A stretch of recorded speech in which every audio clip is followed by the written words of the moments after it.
उस रात शिवपुर जंक्शन पर तेज बारिश हो रही थी और पूरा स्टेशन एक अजीब सी खामोशी में डूबा हुआ था।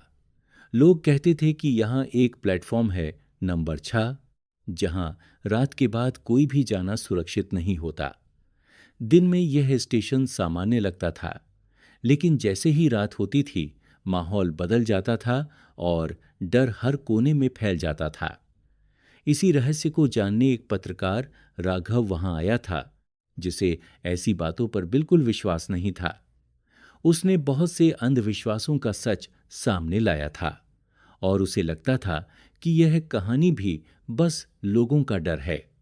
स्टेशन के बाहर एक बूढ़ा चाय वाला उसे बार बार रोकने की कोशिश कर रहा था और कह रहा था कि रात में प्लेटफॉर्म 6 के पास मत जाना।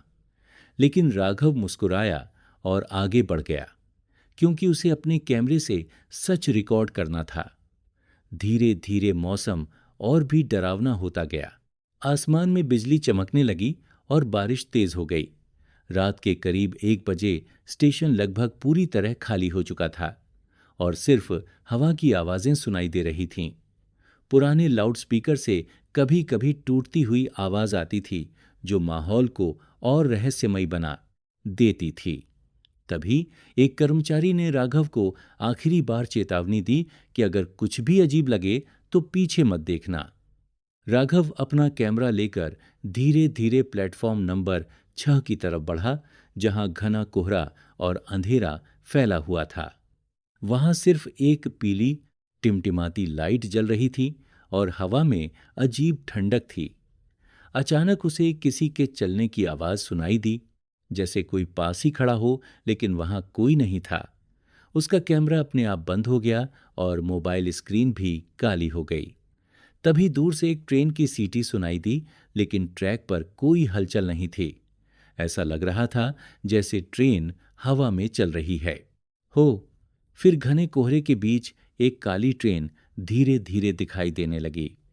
वह ट्रेन बिल्कुल बिना आवाज के प्लेटफॉर्म नंबर 6 पर आकर रुक गई।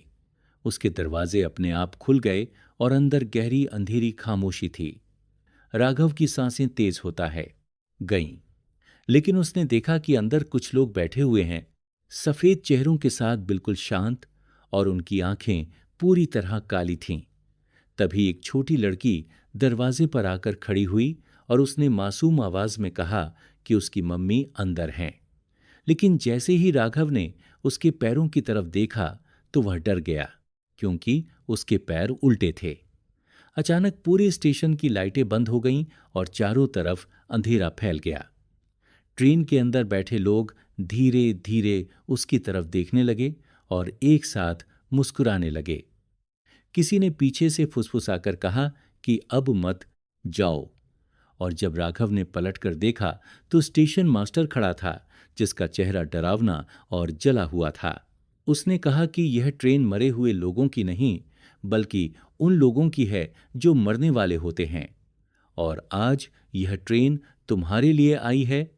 फिर सभी आवाजें एक साथ आने लगीं और उसे बुलाने लगीं। राघव भागने लगा, लेकिन प्लेटफॉर्म खत्म ही नहीं हो रहा था, जैसे वह अनंत हो गया हो। फिर अचानक उसे दीवार पर अपनी ही तस्वीर दिखी, जिसमें लिखा था कि उसकी मौत 20 साल पहले हो चुकी है। तभी उसे सब याद आने लगा कि वह भी उसी हादसे का हिस्सा था और असल में वह जिंदा नहीं था। वह भी उसी भूतिया ट्रेन में मर चुका था और अब वही ट्रेन उसे वापस बुला रही थी। धीरे धीरे राघव मुस्कुराया। उसकी आंखें काली हो गईं और वह चुपचाप उस ट्रेन में बैठ गया।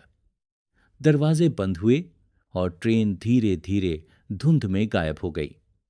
और अगली सुबह स्टेशन फिर से सामान्य लग रहा था, जैसे कुछ हुआ ही नहीं हो।